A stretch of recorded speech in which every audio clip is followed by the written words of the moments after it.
So this is Yeah. game 3, guys, of a best of 3 between roxkisFRAER, who is the green Protoss player in the lower right, and he's playing against TSLRevival, who is the pink Zerg in the top left. The map is in Tomb Valley. This is game 2. I am SC2 England, and my lovely co-caster is Pewee. Say hi, Pewee. Hey guys. So we were a bit surprised actually.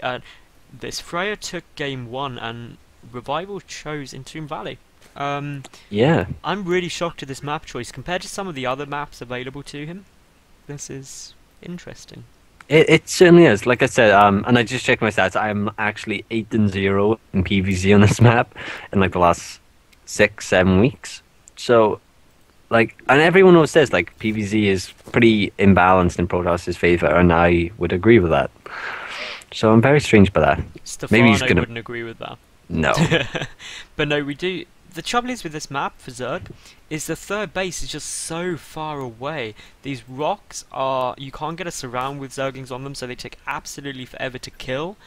And it's not actually too hard to get a fast expand out as a Protoss player. So, Pretty much. Well, I've had mine like super fast, and it's like it's not so much like the third is far away for the Zerg. It's very choky, so it's easy for the Protoss to get in there and kill it and defend with force fields. Because like if they come to from the natural, you just like force field it off and kill it. If they come up the ramp, you just force field it off, and it's just. I mean, the rocks are the big problem though, ultimately, Yeah. because it's exactly the same as on Ohana, but on Ohana, the actual positions is the third can be defended from a very similar. You can defend the natural and third from a similar position. Whereas on this map, you'd have to spread your units out so far, you have to defend either the natural or the third, which ultimately isn't the greatest position for a Zerg, especially when you throw rocks into the mix. So, but that's beside the point. I mean, game 1 was brilliant, Pewee. I mean, as you know, we had, well, some beautiful, a snipe off of Revival's third, really early on, and then Revival went to go all in, but FRAER went exactly perfect, going up 7 gates and the robotics facility, just powered units, took a third safely, and then just went and killed him. And Revival did try and get some Bane Rain down, which was cool, but it just wasn't enough in the end. Now, Revival, he's got his third base up first because the pro blocking, and, well, down at FRAER's side, how are things looking, Pewee?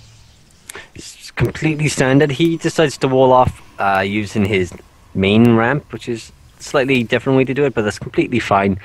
And yeah, Nexus is down, Cannon in production, and the gateway is also done as well as 2 gas just thrown down. So it's looking very good and standard for FRAER. And also, I want to know in last game, like I think that FRAER was gonna do like a 7-gate blink like we were expecting, and then he noticed with his War Prism that Revival was building just a crap ton of stuff. So I think that's why he went to the third. But still, last game was epic. It was really good. It was absolutely fantastic play. And also a bit of a shake-up. We were both pretty sure the Revival was going to take it. Before the game we were saying this is going to be a 2-0 to Revival. Revival's got through to the final of AntecAttack time after time. So that was really a bit of an upset. Is this the first time we've seen FRAER in AntecAttack? I'm trying to think. No. FRAER's been here a few times. I think maybe he wasn't in everyone just before you joined us, but he, yeah. It's definitely one of the first times I've seen him. That's how I knew his 4-gate blink build. Because he took a game off Pult with that actually. Did he? In like, yeah, Pult used to play in all of these. And then he probably just realised he's way too busy. It's like not enough time. Pretty much. Anyway, so what have we got? We've got the +1 on its way out, and that +1 can mean a lot of things ultimately. It can be a nice timing push. It can also just be a precursor to +2. It certainly can. Still, everything looking very open from FRAER's point of view, although he is getting all 4 gas. But again, there's so much he can do from this. Likewise, Revival, he hasn't even got his Roach on yet. He's only just got his first 2 gas up, one of the third, one of the main again, and he's spreading that creep, which I think is so important, especially on a map like Entombed. Yeah, absolutely. Especially how like the map kind of splits in all different directions, and like it's pretty standard to connect your main third and natural, just because if Void Rays or whatever come in, you need to get your queens around fast. But like we said earlier, the rocks are very hard to destroy, so you should be realistically trying to take them out a little bit faster than we are. First 4 Zerglings go to that, but at the same time, he's been a very been a little greedy. He hasn't got the watchtower. I mean, what's really shocking me is Lair's already on the way out. The Roach one was started after the Lair, which is a bit different to normal timings. You usually see the Roach one, then Roach one Evo, then Lair. But maybe this map plays into drops very nicely. A Roach drops because everything's like it's kind of close and like chunked into itself, but at the same time it's still far apart, like the third and the main. Yeah. So. And it's like such a defensive posture, you can't get up the ramps. So drops can kind of abuse that fairly well. So that could be interesting. The big thing to see, Puri, is Revival is aware that third base is going down because of an Overlord, which wasn't even spotted. So, I mean, Revival now knows exactly what's coming, and he may just go in for the pressure here. He's going for Infestation Pit. I think this may be really fast tech. It's possible. I mean, he does have all 6 gas up, although not mining from one of them. He's getting that +1 carapace up at the moment.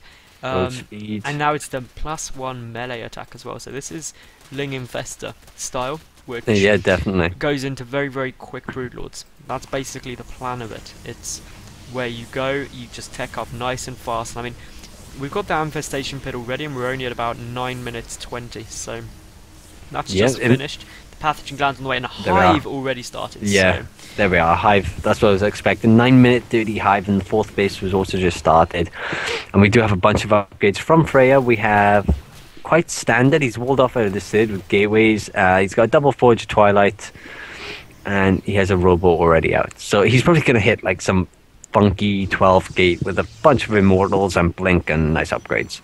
That's what I do on this map, because you just get your third so fast. Gateway wise, there's only 4 on the field at the moment, if I'm not mistaken. Yeah. So there's only 4 gates, so he'll pump a lot more shortly. Yeah, that's correct. He is getting up that +1 shields as well as +2 ground attack. Now, the shield choice is... I'm not a Protoss player, but you are, Pew. Is the shield choice a big tell, or is it just stylistic? Why would you go for plus shields rather than plus armor? It's normally if you're going for... Like, Archons are a much more standard unit, especially late game. So if you get, like, the plus shields, then, like, Archons live for a lot longer, because it's not PvT, you don't have to worry about Ghosts, GMPN. And we now have, actually, 5 gateways in production, as well as a Warp Prism. That'll take us up to 9 gates, if my maths is anywhere near good. I think he may add on 1 or 2 more. We'll wait and see, but actually no Spire Ultralisk. Now this I actually really like. The Baneling Ultra, he's got the Adrenal Glands upgrade coming out as well, the +1 melee done, and with the fungal growth the Ultras are able to get into range, even of things like Blink Stalkers, and then they nom their way through. Oh yes, they certainly do. And we do have a Warp Prism flying across the map. It'll probably spot the 5th base in the top right, and if not, it'll definitely get the 4th. And we also have. But having said that, Revival is pulling all of his stuff back, Ooh. So he's ready to deal with that. But he's got no way to deal with the Warp Prism at the moment. No, unless he gets a nice fungal. But to be honest, that's going to be really difficult to do. He's going to have to run up to his 3rd, where there's some key tech up at the 3rd. So if that was to go down, but it's actually just going to sit right in that dead space, which is a good move. We've got the Ultra Armor upgrade. We've got 2/2 on the way. We've got Baneling Speed on the way, and that's FRAER. He's getting a lot of Archons out. Yeah, well, he's up to 12 gates now, so he has sick production. He's got Archons, he's got some models, he's got 2 Warp Prisms, and he's got +2 shields on the way. Yep. Just I chuck that in there. And he's got +2 weapons already done as well. So upgrade advantage goes to FRAER, and tech advantage kind of goes to FRAER as well, because Immortals and Archons and Zealots are actually quite good against Ultras. Definitely. Ultras, though, if they can't we've got big Zerg counterattack, but was it spotted? It can't have been. So no, the Zerglings already in the main as well. Are there? Oh, I didn't even see those ones. They're just wrecking everything. Yeah. I saw the massive flood down the side. And then we'll get surrounded. It's huge. That's going to be a big problem right there. And, well, this is all fun. And there's Zerglings coming from the back, and they're going to be able to pick off quite a lot of stuff if they so choose. But suddenly the natural base is looking less fun. Some Ultras are on the way out. There's already quite a few on the field, a lot of Banelings, and This is amazing surround, a great fungal growth, and this is not fun for FRAER at all. No, though, we should have some extra blinks going down, some extra force fields, but I don't think it's going to matter. Well, force fields don't work against ultras, basically.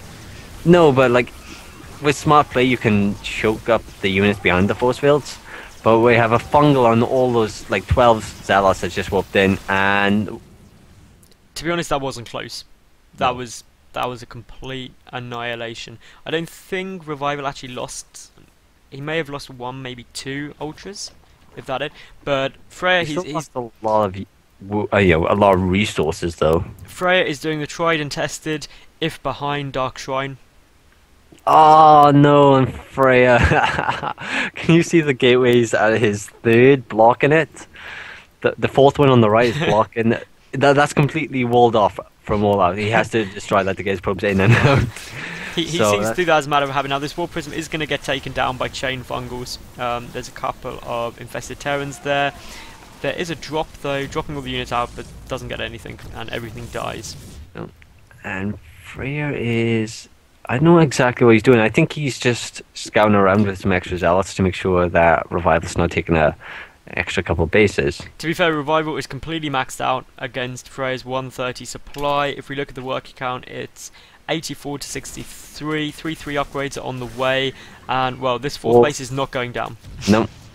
And now to us, this force is just nothing compared to Revival's. Get ready for the little attack. We don't have all the army here for Revival, but we do have enough ultras that they just able to destroy everything. Basically. Pretty much, they're able to steamroll most of this army.